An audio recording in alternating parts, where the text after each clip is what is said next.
Tonight, we sit down with 3 former Aggies who were students during that tragic time.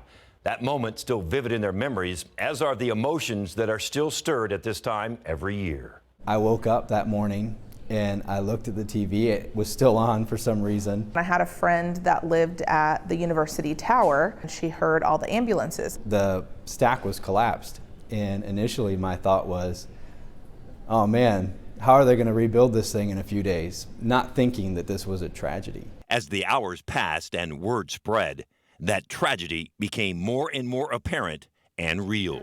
It started to hit then 19-year-old freshman Brooke Haley when she went to a geology class, and only 4 people showed up. The 4 of us, I remember, we walked out of the classroom and we stood in front of the building and we all hugged and cried. At that time, Brooke and her classmates didn't realize they were crying for 12 fellow Aggies who were killed and 27 who were injured.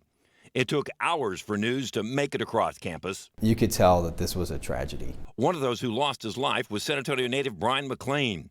McLean and Paul Jimenez were acquaintances.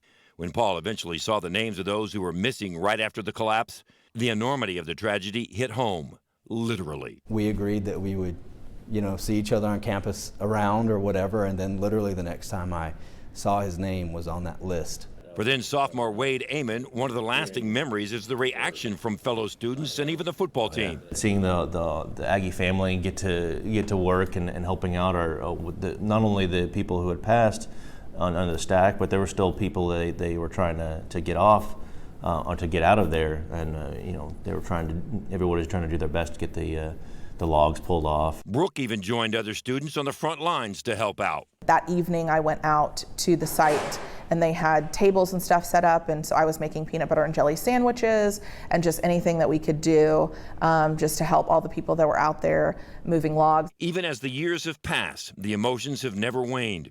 All 3 students have been back to campus to visit the memorial dedicated to the 12 lives lost.